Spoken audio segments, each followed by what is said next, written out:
This week I learned a surge protector, it's more of an idea than an actual entity.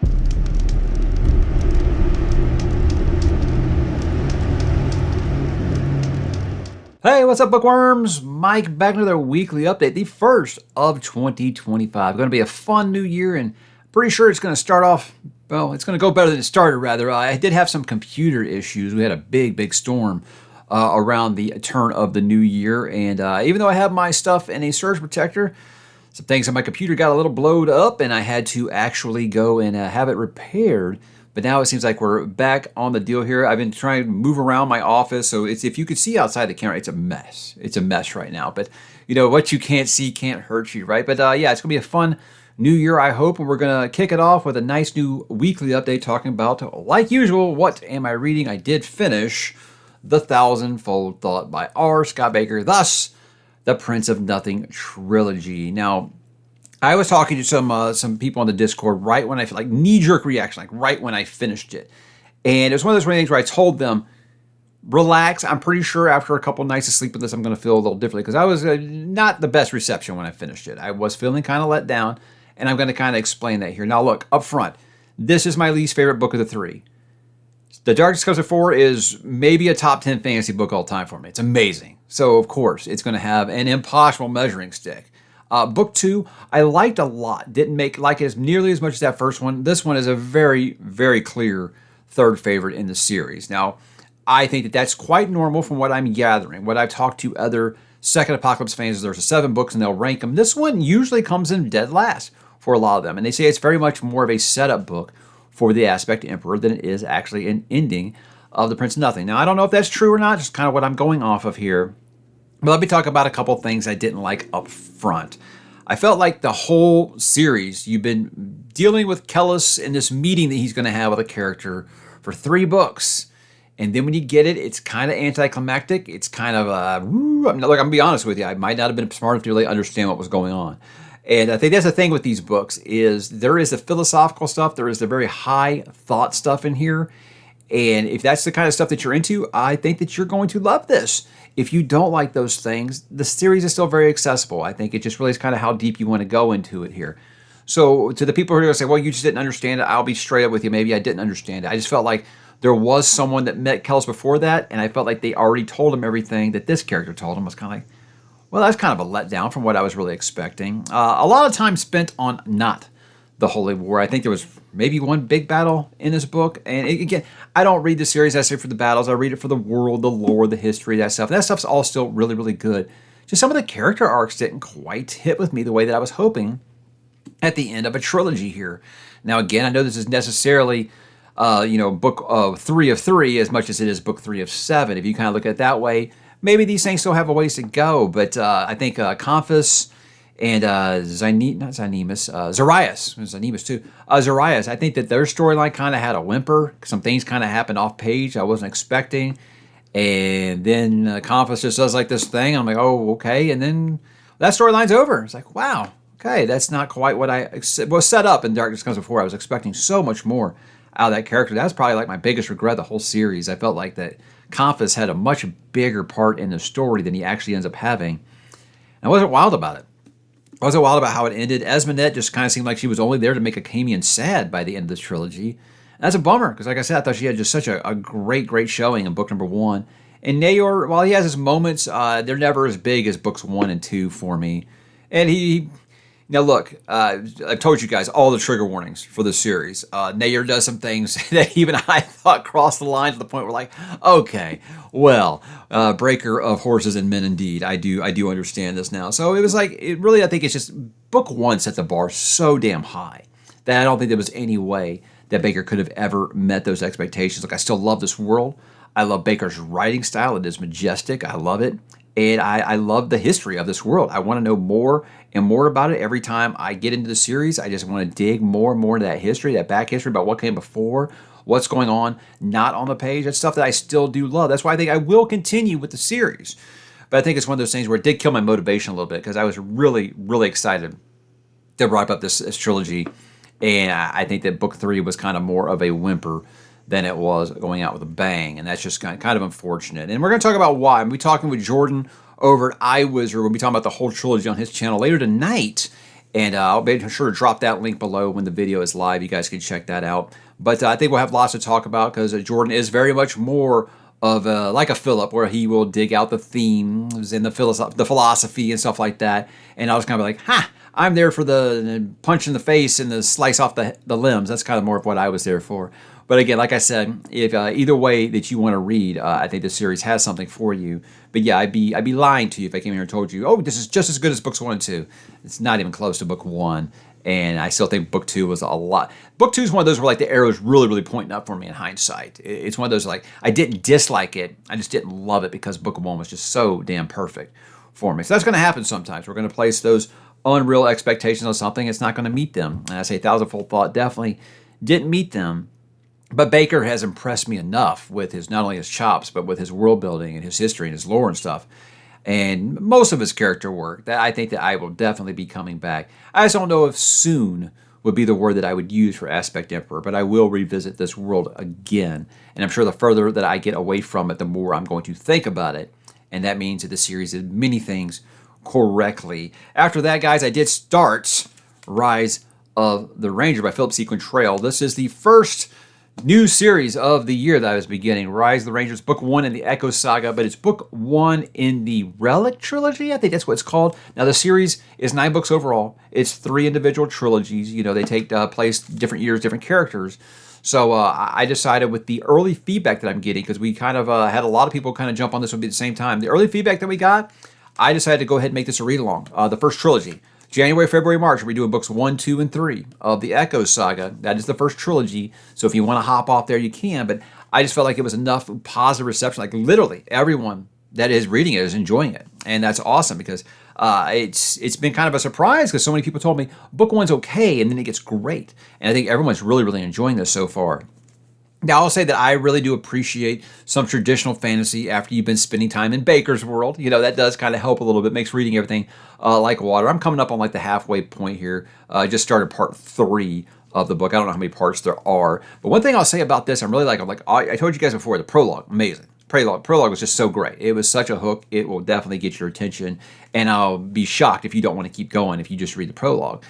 For me, something I'm finding that I really do appreciate about this, and actually messaged the author and told him this, I really, really appreciate, as a 46-year-old man with creaky knees, that his protagonist is not 14 years old. I love that. He's 49 in the book, and I love that. He's not as quick as he used to be, you know, and he's as good as once as he ever was, as Toby Keith would say. But I love that about this, and that's not what only thing that I really, really digging. I just don't want to give you guys away too much here, but I'm really enjoying where this is going right now. And it's setting up all these little factions, these worlds. And at first, it will feel like it usually does with a new fantasy world. You're getting introduced to so many characters. But I feel like he does it at a pace that's pretty good. Here's 2 new groups of characters. Okay, now we'll go back to those for a couple chapters. Then we'll go to introduce this 3rd group. And then we'll do those 3. And then we'll introduce the 4th group. And it feels like a lot in hindsight. And when you first pop up, you'll be like, oh God, more new names. But I think, again, that's with any fantasy series, I feel like. It's not going to blow you away with the number of characters or something like that. It's just like at first, I feel like the way that he's introduced them is really good. It's really, really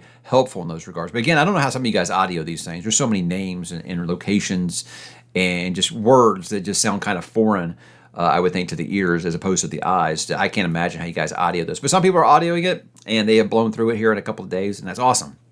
I'm so excited. Some people have actually liked it so much they said they can't wait for the read-along. They're going to go ahead and start book 2 immediately. And that's awesome. That tells me, great. I'm glad that if people are finding it that immersive. And I'm excited to continue because I really am enjoying it thus far. And again, if this isn't the best the series has to offer, like the best is still to come, that's even better because I think this is a really, really good setup. A little more adult than I expected, honestly. There is some bad language. There is some violent acts, but it's kind of like I say, like a John Gwynn with like a dropping shit or something in there once in a while, something like that. It's nothing overdone. It's nothing that like if you listen with your kids in the car, they're gonna be like, oh my God, you know. But it's not. You don't go in there expecting like Joe Abercrombie or Mark Lawrence or something. I don't think it's gonna be anything like that. But I definitely think it's above like a Brandon Sanderson level kind of thing where I was thinking as far as like the violence and the description of the violence goes. It is kind of a happy medium between those two. So I feel like that's the reading level that you're looking for. Hey, maybe go ahead and jump on board with us because got lots of people talking in the Discord right now about the series. And there's people in all different people behind me. There's people that are finished. There's people ahead of me. and I'm about the midpoint here. So plenty of time for you guys to jump on board if you do want to. And they are free on Kindle Unlimited, at least in the US right now, if you guys are looking for that option. How about what am I going to read? Obviously going to finish Rise of the Ranger this week. It's a very breezy read. You'll go through 50, 100 pages and don't even realize how much time has gone by. So I don't feel like that'll be too hard for me to finish this week. And then I got to get on some of these review copies I did receive. Got a couple of them coming this month. I think I'm going to break up the fantasy books. I'm going to do the horror one in between. That's going to be Witchcraft for Wayward Girls by Mr. Grady Hendrix. It's going to be the first new release I'm reading, or I guess I see one of the first books I'm reading his on release time, because I've read 2 of his books so far, and they were older at this point. But I want to make sure I try to get some new authors, or not really new authors, but new releases done when they're brand new this year. And that's going to be one. This and Lightfall by Ed Crocker are going to be the 2 that I'm doing this month. But yeah, like I said, I think that the fantasy one getting broke up between, the horror one getting to break up between the 2 fantasy books is the best idea. So that's why I'll be doing that one right afterwards. And if it's like any other Grady Hendrix book, don't imagine it'll take too long at all. That's what I got planned there. How about this week on the channel, guys?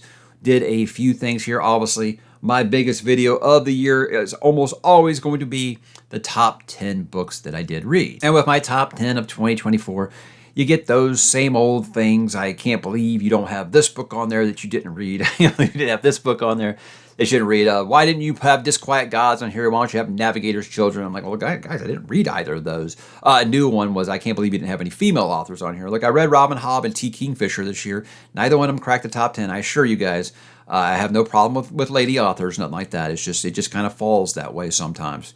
But as far as that goes, there's a lot of positive reception, obviously. People interested in trying Shogun, trying Blackwater, trying Prince of Nothing, trying Saga the Forgotten Warrior. That's really what I wanted to do with that, is not only were these my favorite books, but I hope I can encourage others to give them a try based off of how much I did enjoy them. And that's always a fun video to make. It's tougher to kind of cut that list down this year than usual years, because it was just a very, very good reading year. And again, if you missed the wrap-up, the stand I usually have my coffee is gone now. It's gone now. So I got a different desk, and anyway, you don't care. That's why I have to lean off the camera to get my coffee. Anyhow, no cuts here, guys. That's the way that we do it. But yeah, that fun video. If you guys didn't check it out yet, I hope that you will. Wrapped up, like I just mentioned, the books, my book of the month for December, and just the channel overall, and kind of the last one for the year. And naming my book of the month was a little surprising. If you told me that at the beginning of the month, I probably would have said, I don't think so, with some of the other things I was reading. But I'm very, very satisfied with my pick, and I'm very excited to continue with that series here in the future. And it's one of those that I'm just happy that the Sandersonians are coming after me, because I didn't pick Win and Truth as my book of the month. But we'll be talking more about Win and Truth here very, very soon. Then I did a year-end live stream. It's kind of been like something I've just started doing the last couple of years. We're just going to invite some guests on, because, we're introverts, guys. We're not really the go out and party on New Year's Eve types. But during the daytime of New Year's Eve, get a couple people together. I want to thank John and John, both Johns, John from Talking Story and John Douglas, the author. Philip, Andrew, Brian, they all joined me on there. And Chris Verrocchio popped on for a while. And this time, I made sure that Andrew liked the books of the author that I was having pop on, because I didn't want him to, assassinate anybody who comes on the stream like he did Ryan Cahill last year. So good times, but thank all those gentlemen for joining me, and those I did invite, they get to make it perfectly fine. It's okay. There'll be other live streams, and I hope we can collab here in the future, because I would love to talk to more of you here going forward. But that was a lot of fun. Anytime you can do a live stream with some fellow creators, I think it's a good time, obviously, and that's just a fun conversation to see where the conversation leads, and I hope you guys did enjoy it. Whereas you guys, a lot of people told me when they got back to work, it was really something nice for them to listen to for 2.5 hours and kind of ease their way back into the new year at the office. How about some next week plans, guys? Next week's going to kind of be the wrapping up all the rest of 2024. I get those stuff out of the way, so I'll be doing my book haul a little earlier than usual, because I want to get the book haul for December, as well as just wrapping up 2024 in general, and get those out of the way early in the week. That way we can focus full speed ahead on 2025. So I'll get those videos out relatively early, and if everything goes as planned, as I hope, now that the office is mostly back together here, I'm hoping that I can get together my Wind and Truth review by Brandon Sanderson, because a lot of people are asking for it. and I've been like, I don't know if it's exactly what you guys are wanting, but yes, of course I'll review. I've reviewed every ℙ𝕦𝕣𝕠𝕜𝕤 book on here that I've read. I think the only one I haven't read is Lost Metal and Sunlit Man. Is that the one that I didn't read? Oh, I didn't read Yumi either. So okay, I got a couple of ℙ𝕦𝕤𝕠𝕜𝕤 books that I am behind, but yeah, I've done all the Stormlight books. How about that? I don't think I'll be doing a spoiler discussion or anything like that. I'll just be doing my standard review. If someone wants to get together for a spoiler discussion, I guess we could do that. But it seems like right now there's just like enough. It's just like oversaturated. Everybody's got their discussions for Wind and Truth on BookTube right now. So I think I might just stick with just my standard review and maybe just leave the comments to talk about some things that did happen in the big events there. But that's really all I have planned, guys. There are a couple of TV and movie talk things here quickly before I go. I just want to say my opinion is that Silo continues to be better than the book in every single way. I think the first 2 seasons of Silo are covering all the events of Wool by Hugh Howey. And when I read that book, I was quite upset because I felt like the show was doing it better. Now that we're almost done with season 2, we got like 2 episodes left, I think. It continues to just prove to me they do everything better. The characters are expanded on more. Sure, they add some characters to put more characters in those lives and give them reasons for doing some of the things they do. I feel like they have better motivations. It does more with judicial and stuff in the show. The book doesn't really touch that like at all. There's a couple of characters that are kind of created, but like you see what they do in the show and you feel like, okay, that has a purpose. And we don't know if these characters didn't exist in the old book. We just never saw them from that point of view. And just the performances are great. Tim Robbins, obviously, the guy's a treasure. Rebecca Ferguson's always solid. Steve Zahn, as a new addition to season 2, as Solo is is not who I would have imagined ever. And it's not who I imagined while I read it, but he's doing great. Steve Zahn's always great. But the performances are just terrific. I'm really, really enjoying this cast. I feel like they've got the writing down to a science at this point where you can have the moments where it slows down, but it never gets so slow that you're getting bored. It has those moments where it slows down. It gives you those character moments. Like it's really, really diving in deep this year, I think, on Sims, and I appreciate that because I think Common's awesome. Common's a great actor as well, and this cast is just wonderful. I love them, and the news did break that they have already approved them for season 3 and 4 to tell the whole story, and that'll be cool because that'll be all stuff that I don't know, because I haven't continued with the series. I don't know if I will, because again, it's one of those where I read the first book and I said, I think the show's doing it better. It really is taking a really great idea by Hugh Howey, influenced by Fallout, I think, but in very much improving upon it and making these characters all that much better. I've really, really enjoyed this. And I had some people tell me they thought the season 2 kind of just got too slow for them. Stick with it. It's worth it. That's what I'll tell you. Pick it back up and catch up because I think it was episode 7. I think it was great. Really, really good. So I don't know. I'm really enjoying Silo, and I'm anxious to see how because they did say they are going to be ending it where the book ends, but they are saying it is going to have one big change, one significant change from the book. I think I know what it's going to be. I think it's going to be the fate of a particular character. But again, I love this actor, so I don't mind if that's what it is, but I could be wrong. Who knows? We'll see what they do here. But Apple TV continues to be quality over quantity. Everything I've watched on Apple TV, I've really enjoyed. Silo, no different. I just talked about Common, the actor. Here's the thing is, when I was watching this, I was like, that makes me think of that show that was on AMC, before my kids were born, that I really wanted to watch. It just was a victim of the numbers game. That show was Hell on Wheels. It was on AMC. I think it came on right after Breaking Bad. I think I saw previews during Breaking Bad. Now, AMC was pretty quality before they decided to become the Walking Dead channel, and then that was, look, hey, chase the ratings, man. I got nothing against it. But what was, I didn't feel like there was enough really good Western shit, like 1800s and before kind of Westerns on TV. So Hell on Wheels was one I was always interested in. And when I was watching Silo and seeing Common, I was like, that made me think. I always wanted to watch that. I like Anson Mount. I thought he played Commander Pike pretty good for the bits of Star Trek Discovery that I did watch. That's a whole different conversation that we could have later. But I like the actor, so I was like, I'll give this a try. And I said I watched. I just asked for feedback, really. I just said, how was that show? And I got everything from like, it's one of the best shows no one ever talks about, to it falls off a bit after season 3, but still really good. And the first season, I think I've watched the first 5 episodes. It's good. It's really good. It really makes me think of a less profane version of Deadwood. A little bit more action than Deadwood, because Deadwood was the ultimate slow burn show. So when those moments of action happened, they were awesome. I don't think the cast is as strong as Deadwood, but it doesn't have to be. It's like, look, AMC versus HBO. That's unfair. That really is. but I think that this is really going to fill that Deadwood-sized hole in my heart. This is I'm liking this quite a bit. It's about the building of the Transatlantic Railroad, like a few months after President Lincoln was shot here in the States. And so obviously there's still a lot of racial tension. There's still a lot of tension between North and South because some of them are working together to build this railroad. It's really good. It's really good. Like I said, I'm only 5 episodes in, but I'm liking it a lot. The production value is good. The look and the feel is good. The music's really just excellent. Really just kind of adds to it. And it just feels authentic. You know, it really does feel like something would be happening in 1866. Nothing ever feels like, that doesn't look right. You know, the clothes look stupid or something. Really, really good. Really good. And that's a pretty strong cast as well. And seeing O'Brien from Star Trek. I'll go back to Star Trek here. So we got 2 Star Trek veterans here. We got Anson Mount. And the guy that plays O'Brien, I can never think of his name off the fly. But he plays a real son of a bitch on the show. And I'm like, oh my God, O'Brien, what are you doing? You know, so I'm really, really happy with it so far. So everybody said the first season's like amazing, and they're right. And it was one of those things where I thought on AMC, oh, you know, I didn't expect the violence to be this much. I'm like, Mike, hello, this is the series, this is the channel that has Walking Dead on it. They don't care about violence. You know, I mean, just full on seeing like scalpings and stuff. Someone gets stabbed through the throat with an arrow. It doesn't shy away from those kinds of things. So, like I said, there's not that much bad language or serious amounts of nudity or anything like that. So you're not going to feel like it's Deadwood. So you want like a little bit toned down, a little bit more focus, I think, on some things that aren't just shock value. And I love Deadwood. I mean that in the best way, but you don't need to hear the word cocksucker every 4 seconds.